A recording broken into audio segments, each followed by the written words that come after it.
Hello guys, welcome to my channel. Friends, birthday video ಎಲ್ಲ ನೋಡಿದ್ದೀರಾ ಅನ್ಕೊತೀನಿ. ಇನ್ನೂ ಯಾರಾದರೂ ನೋಡಿಲ್ಲ ಅಂತ ಅಂದರೆ ನನ್ನ ಮಗಂದು ಫಸ್ಟ್ ಇಯರ್ ಬರ್ತ್ಡೇ ನೋಡಿ. ಓಕೆ, ಇವತ್ತು ಗುರು ಪೂರ್ಣಿಮೆ. ಎಲ್ಲರೂ ದೇವಸ್ಥಾನಕ್ಕೆ ಹೋಗಿ ಬಂದಿರ್ತಾರೆ. ನಾನು ದೇವಸ್ಥಾನಕ್ಕೆ ಹೋಗೋಕ್ಕಾಗಲಿಲ್ಲ. ಸೊ ಮಳೆ ಬರ್ತಾ ಇದೆ, ಇಲ್ಲೆಲ್ಲ ತುಂಬ ಪಾಪನೂ ಕರ್ಕೊಂಡೆಲ್ಲ ಹೋಗೋದು ಬೇಡ, ಇವಾಗ ಬೈಕಲ್ಲಿ ಓಡಾಡಬೇಕು ಇವಾಗ ಸ್ವಲ್ಪ, ಅದಕ್ಕೆ ಬೇಡ ಅಂತ ಅಂದ್ಬಿಟ್ಟು ಮನೆಯಲ್ಲೇ ಸಿಂಪಲ್ಲಾಗಿ ಪೂಜೆ ಮಾಡಿದ್ದೀನಿ. ಸಾಯಿಬಾಬಾ ವಿಗ್ರಹನೂ ಕೂಡ ತಂದಿದ್ದೀನಿ. ನೆಕ್ಸ್ಟು ವ್ರತ ಮಾಡೋಣ ಅಂತ ಅಂದ್ಕೊಂಡಿದ್ದೀನಿ. ಗುರುವಾರದೊತ್ತು ತುಂಬ ಚೆನ್ನಾಗಿರುತ್ತೆ ವ್ರತ ಮಾಡ್ತಿದ್ರೆ, ಒಂದು ಪಾಸಿಟಿವ್ ವೈಬ್ಸ್ ಇರುತ್ತೆ. ನಾವು ಅಂದ್ಕೊಂಡಿದ್ದು ಏನು ಅಂದ್ಕೊಂಡಿರ್ತೀವೋ ಮನಸ್ಸಲ್ಲಿ ಅದನ್ನು ನೆರವೇರುತ್ತೆ ಅಂತಲೂ ಹೇಳ್ಬೋದು. ನನಗಾಗಿದೆ ಪರ್ಸ್ನಲಿ, ಆಗ ನಾನು ಮಾಡ್ತಾ ಇದ್ದಾಗ ಕಾಲೇಜ್ ಡೇಸಲ್ಲಿ. ಸೊ ಮತ್ತೆ ಸ್ಟಾರ್ಟ್ ಮಾಡೋಣ ಅಂತ ಅಂದ್ಕೊಂಡಿದ್ದೀನಿ. ಈಗ ನೈಟ್ ಆಗಿದೆ, ನೈಟ್ ಡಿನ್ನರ್ ಮಾಡಬೇಕು. ಮಧ್ಯಾಹ್ನ ಟೊಮೊಟೊ ಬಾತ್ ಮಾಡಿದ್ದೆ.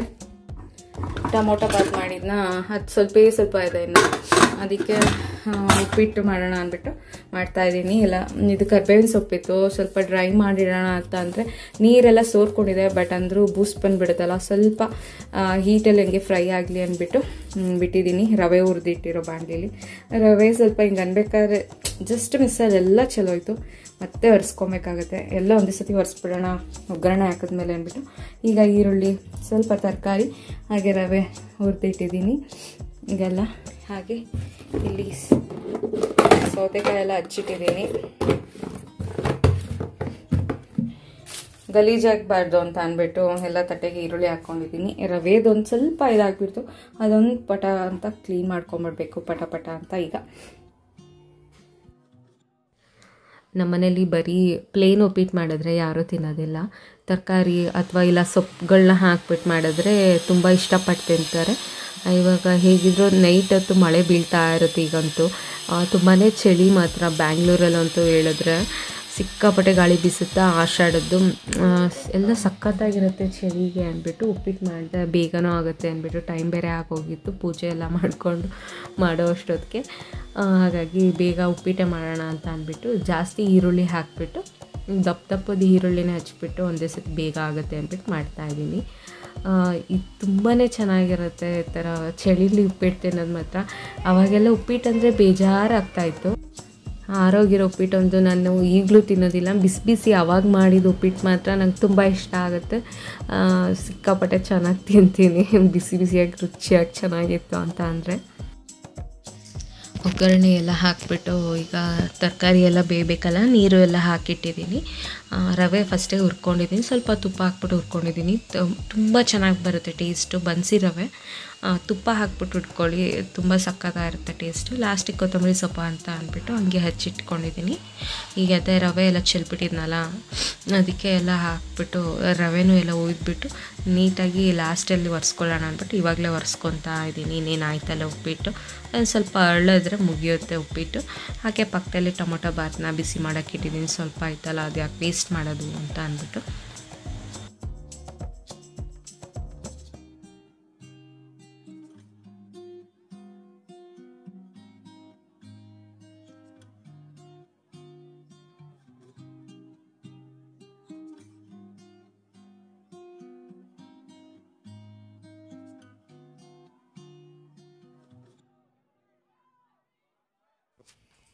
ಆಗಲೇ ನಾನು ಕರ್ಬೇವಿನ ಸೊಪ್ಪನ್ನ ಸ್ವಲ್ಪ ಡ್ರೈ ಮಾಡ್ಕೊಂಡಿದ್ನಲ್ಲ ಬಿಸಿಗೆ, ಈಗ ಒಂದು ಬೌಲ್ಗೆ, ಒಂದು ಪ್ಲಾಸ್ಟಿಕ್ ಕಂಟೈನರ್ಗೆ ಸ್ಟೋರ್ ಮಾಡಿ ಇಟ್ಕೊತಾ ಇದ್ದೀನಿ. ಫ್ರಿಜ್ಜಿಗೆ ಇಟ್ಕೊಳ್ತೀನಿ, ಬೇಕಾದಾಗ ಉಪಯೋಗಿಸ್ಕೋಬೋದು.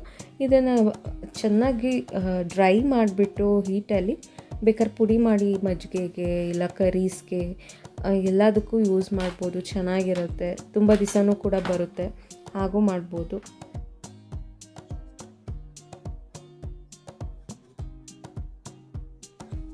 ಅಷ್ಟೊತ್ತಿಗೆ ಉಪ್ಪಿಟ್ಟು ಕೂಡ ನಾವು ತುಂಬ ಚೆನ್ನಾಗಿ ಹರಳಿತ್ತು. ಎಲ್ಲರಿಗೂ ತಟ್ಟೆಗೆ ಹಾಕ್ಕೊಡ್ತಾಯಿದ್ದೆ. ಬಿಸಿ ಉಪ್ಪಿಟ್ಟು ತುಂಬಾ ಟೇಸ್ಟ್ ಸಖತ್ತಾಗಿ ಬಂದಿತ್ತು. ಖಾರ ಅಂತೂ ಸಖತ್ತಾಗಿತ್ತು, ಅಂದರೆ ಕರೆಕ್ಟಾಗಿತ್ತು ಅಂತ ಹೇಳಿದ್ದು. ತುಂಬಾ ಚೆನ್ನಾಗಿತ್ತು. ಹೊಗೆ ಹಿಂಗೆ ಹೋಗ್ತಿದೆ ನೋಡಿ. ಬಿಸಿ ಉಪ್ಪಿಟ್ಟು ನೈಟು ಚಳಿಲಿ ಸಖತ್ತಾಗಿರುತ್ತೆ. ಊಟ ಎಲ್ಲ ಆದಮೇಲೆ ನೈಟ್ ಇನ್ನೊಂದು ಸ್ವಲ್ಪ ಬಟ್ಟೆ ಮಡ್ಚೋದಿತ್ತು ಪಾಪುದು. ಹಾಗೆ ನನ್ನ ತಂಗಿ ಪಾಪುನ ಆಟಾಡ್ಸ್ಕೊಂಡು ಕೂತಿದ್ಲು. ನಾವು ತಿಂಡಿ ಬರೋ ಅಷ್ಟೊತ್ತಿಗೆ ಅವನಾಗಲೇ ಎದ್ಬಿಟ್ಟಿದ್ದ. ಸೊ ಎದ್ದಿದ್ದವನು ಆಟ ಆಡಿಕೊಂಡು ಇವಾಗ ಆಟಾಡಿಸ್ತಾ ಇದ್ದಾಳೆ. ಅವನು ಖುಷಿಯಾಗಿ ಆಟಾಡ್ತಾ ಇದ್ದ. ಇದೆ ಅವನಿಗೆ ಆಟಾಡ್ಸೋಕೆ ಇದ್ಬಿಟ್ರೆ ಅವನು ತುಂಬ ಖುಷಿ ಪಡ್ತಾನೆ.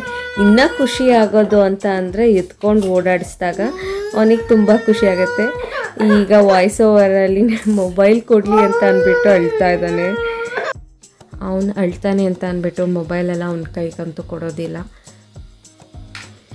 ಇವತ್ತಿನ ನೈಟ್ ಹೀಗೆ ಕಳೀತು.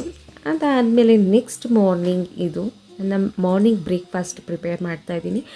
ಮಸಾಲ ರಾಗಿ ರೊಟ್ಟಿ ಹಾಗೂ ಮೊಳಕೆ ಕಟ್ಟಿದ ಕಾಳಿನ ಸಾಗು ಮಾಡ್ತಾಯಿದ್ದೀನಿ. ಸಾಗು ಕಮ್ ಸಾರು ಮಧ್ಯಾಹ್ನಕ್ಕೆ ಆಗೋ ಥರ ಆ ಥರ ಮಾಡ್ತಾಯಿದ್ದೀನಿ. ಆ ಕಾಳಂತೂ ತುಂಬಾ ಗಟ್ಟಿ ಇತ್ತು. ಎಷ್ಟು ಸತಿ ಕೂಗ್ಸಿದ್ದೀನಿ, ಒಂದು 10 to 12 ಟೈಮ್ ಅಷ್ಟು ಕೂಗ್ಸಿದ್ದೀನಿ. ಮೊಳಕೆ ಕಟ್ಟಿದ್ರೂ ಅಷ್ಟು ಇದಾಗ್ತಾಯಿದೆ. ನಾನು ಬಟರ್ ಪೇಪರ್ ಯೂಸ್ ಮಾಡಿಕೊಂಡು ರಾಗಿ ರೊಟ್ಟಿನ ತಟ್ಕೊತಿದ್ದೀನಿ. ಅಂದರೆ ತಟ್ಟಕ್ಕೆ ಮತ್ತು ಬಳಿಯೋಕ್ಕೆಲ್ಲ ನನಗೆ ಬರಲ್ಲ. ಸೊ ಚಪಾತಿ ಥರ ರೋಲ್ ಮಾಡ್ಕೊತೀನಿ. 2 ಬಟರ್ ಪೇಪರ್ ರೌಂಡ್ ಶೇಪಲ್ಲಿ ಕಟ್ ಮಾಡಿಕೊಂಡು ಅದಕ್ಕೆ ಆಯಿಲ್ನ ಸ್ಪ್ರೆಡ್ ಮಾಡಿಕೊಂಡು ಬೌಲ್ ಶೇಪ್ ರೌಂಡಾಗಿ ಬಾಲ್ ಶೇಪಲ್ಲಿ ರಾಗಿ ಹಿಟ್ಟನ್ನ ತೊಗೊಂಡು ಅದ್ರ ಮೇಲೆ ಇನ್ನೊಂದು ಬಟರ್ ಶೀಟ್ ಪೇಪರ್ ಇಟ್ಕೊಂಡು ಈ ಥರ ಹಿಂಗೆ ರೋಲ್ ಮಾಡ್ಕೊತೀನಿ. ಚಪಾತಿ ಲಟ್ಸೋದು ಲಟ್ಟಣಿಗೆಯಿಂದ.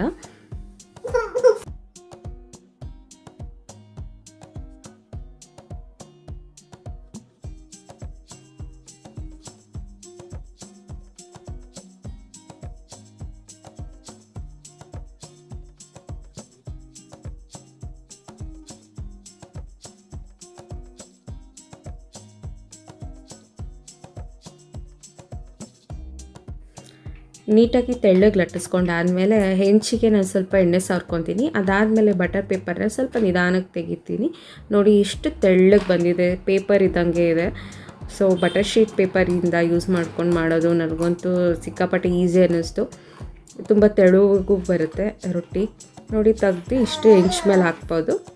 ಇಷ್ಟೇ ಮೀಡಿಯಮ್ ಊರಿನಲ್ಲಿಟ್ಟು ಬೇಯಿಸ್ಕೊತೀನಿ. ಹಾಗೆ ಇನ್ನೊಂದಕ್ಕೆ ಈಗ ಬಟರ್ ಶೀಟ್ ಪೇಪರ್ ಸ್ವಲ್ಪ ಎಣ್ಣೆ ಸ್ಪ್ರೆಡ್ ಮಾಡ್ಕೊಂಡ್ಬಿಟ್ಟು ಮತ್ತು ಅದೇ ಥರ ಪ್ರೊಸೀಜರ್ ಸೇಮ್ ಅದೇ ಥರ ಎಲ್ಲನೂ ಲಟ್ಟಿಸ್ಕೊತೀನಿ. ನನ್ನ ಮಗ ಪಾತ್ರೆ ಎಲ್ಲ ಜೋಡಿಸಿಟ್ಟಿದ್ದೆಲ್ಲ ಎಳ್ದು ಬಿಸಾಕ್ತಾ ಇದ್ದ. ಇವಾಗ ವಾಕರಲ್ಲಿ ಹಾಕಿದ್ದೀನಿ. ಸ್ವಲ್ಪ ಅಡುಗೆ ಮಾಡೋವರೆಗೂ ಎಲ್ಲ ಅದರಲ್ಲಿ ಇರಲಿ ಅಂತಂದ್ಬಿಟ್ಟು. ಬಟ್ ಇವಾಗ ಇರೋದಿಲ್ಲ. ಸ್ವಲ್ಪನೇ ಮುಂದಕ್ಕೆ ಮೂವ್ ಮಾಡ್ಕೊಂಡು ಬಂದು ಆ ಪಾತ್ರೆ ಎಲ್ಲ ಎಳೆಯೋದು ಬೀಳ್ಸೋದು ಎಲ್ಲ ಮಾಡ್ತಾ ಇರ್ತಾನೆ. ಆಮೇಲೆ ಬಟರ್ ಶೀಟ್ ಪೇಪರ್ ತೆಗೆದ್ಬಿಟ್ಟು ಸ್ವಲ್ಪ ಎಣ್ಣೆ ಸವರ್ಕೊತೀನಿ. ಎಣ್ಣೆ ಅಥವಾ ತುಪ್ಪ ಇಲ್ಲ ಬೆಣ್ಣೆ ಹಾಕ್ಕೊಂಡ್ರೆ ತುಂಬ ಚೆನ್ನಾಗಿರುತ್ತೆ. ಬೆಣ್ಣೆ ರಾಗಿ ರೊಟ್ಟಿಗೆ ತುಂಬಾ ಸಕ್ಕತ್ತಾಗಿರುತ್ತೆ ಅಂತಲೇ ಹೇಳ್ಬೋದು. ಕಾಯಿ ಚಟ್ನಿ ಇಲ್ಲ ಕಡಲೆಕಾಯಿ ಚಟ್ನಿ ಸಕ್ಕತ್ತಾಗಿರುತ್ತೆ. ಇವಾಗ ನಾನು ಕಡಲೆಕಾಯಿ ಚಟ್ನಿ ಮಾಡಲಿಲ್ಲ. ಒಂದೇ ಸತಿ ಮೊಳಕೆ ಕಾಳು ಸಾಂಬಾರು ಮಾಡಿಬಿಟ್ಟಿದ್ದೆ, ಮಧ್ಯಾಹ್ನಕ್ಕೂ ಆಗುತ್ತೆ ಅಂದ್ಬಿಟ್ಟು. 2 ಕಡೆ ಚೆನ್ನಾಗಿ ಬೇಯಿಸ್ಕೊಳ್ತೀನಿ. ನೋಡಿ ಎಷ್ಟು ಚೆನ್ನಾಗಿ ಕಾಣಿಸ್ತೈತೆ. ಇದಕ್ಕೆ ಸಬ್ಸಿಗೆ ಸೊಪ್ಪು, ಕೊತ್ತಂಬರಿ ಸೊಪ್ಪು, ಕ್ಯಾರೆಟು, ಈರುಳ್ಳಿ, ಹಸಿಮೆಣ್ಸಿನ್ಕಾಯಿ ಪೇಸ್ಟು, ಉಪ್ಪು ಮತ್ತು ಇಷ್ಟೆಲ್ಲ ಹಾಕಿ ಮಾಡ್ಕೊಂಡಿದ್ದೆ. ಈರುಳ್ಳಿ ಎಲ್ಲ ಚೆನ್ನಾಗಿ ತುರ್ಕೊಂಡಿದ್ದೆ. ಸೊ ಹಾಗಾಗಿ ಅದು ಅಷ್ಟು ಲಂಪ್ಸ್ ಆ ಥರ ಎಲ್ಲ ಬರೋದಿಲ್ಲ. ತುಂಬಾ ಚೆನ್ನಾಗಿರುತ್ತೆ. ಟ್ರೈ ಮಾಡಿ. ಕ್ಯಾಬೇಜ್ ಕೂಡ ಹಾಕ್ಬೋದು. ಇದಕ್ಕೆ ಎಲ್ಲ ತರಕಾರಿಗಳು ಹಾಕ್ಬೋದು, ಚೆನ್ನಾಗಿರುತ್ತೆ. ಇದನ್ನು ಹಾಗೆ ನೀಟಾಗಿ ಫೋಲ್ಡ್ ಮಾಡಿಬಿಟ್ಟು ಎಲ್ಲ ಒಂದು ಬಾಕ್ಸಿಗೆ ಹಾಕ್ಕೊತಿದ್ದೀನಿ. ಎಲ್ಲರೂ ತಿನ್ನೋದು ಲೇಟ್ ಆಗುತ್ತೆ ಇನ್ನು ಅಂದ್ಬಿಟ್ಟು, ಬಿಸಿಯಾಗಿರಲಿ ಸ್ವಲ್ಪ ಅಂತ ಅಂದ್ಬಿಟ್ಟು ಈ ಥರ ಮುಚ್ಚಿಡ್ತಾ ಇದ್ದೀನಿ. ಮತ್ತು ಇದು ಹೊಸದಾಗೆಲ್ಲ ಹಾಕ್ಕೊಂಡಿದ್ನಲ್ಲ ಅದನ್ನು ಮತ್ತೆ ಇನ್ನೊಂದು ರೊಟ್ಟಿ ಹಾಕ್ಕೊಳ್ತಿದ್ದೀನಿ. ಅದಾದಮೇಲೆ ಕಾಳೆಲ್ಲ ಕೂಗ್ಸಿಟ್ಟಿದೆ ಚೆನ್ನಾಗಿ. ಸೊ ಇದು ಆಗಿದೆ ಮೊಳಕೆ ಕಾಳು ಸಾಂಬಾರು. ಮನೆಯೆಲ್ಲ ಫುಲ್ ಅದೇ ಘಮ ಘಮ ಅಂತ ಸುವಾಸನೆ ಬರ್ತಾಯಿದೆ. ಇದು ವಾಯ್ಸ್ ಓವರ್ ಮಾಡ್ಬೇಕಾದ್ರೆ ನನ್ನ ಮಗ ಆಟ ಆಡ್ತಿದ್ದಾನೆ, ಅವನದು ವಾಯ್ಸ್ ಬರ್ತಾಯಿದೆ.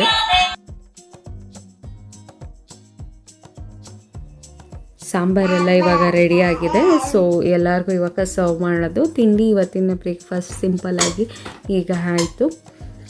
ಅದಾದಮೇಲೆ ನನ್ನ ಮಗ ತುಂಬ ಆಟ ಆಡ್ತಾ ಇದ್ದ, ಎಲ್ಲ ಸೌಂಡ್ ಮಾಡ್ತಾಯಿದ್ದ. ಏನು ಮಾಡ್ತಾಯಿದ್ದಾನೆ ಅಂತ ಅಂದ್ಬಿಟ್ಟು ಆಚೆಗಡೆ ಹೋಗಿ ನೋಡಿದ್ರೆ ವಾಕರಲ್ಲೇ ಜಂಪ್ ಮಾಡ್ತಾ ಇದ್ದ. ನಾನು ಹೋಗಿದ ತಕ್ಷಣ ನಿಲ್ಲಿಸ್ಬಿಟ್ಟೆ ಸೌಂಡ್ ಮಾಡೋದು.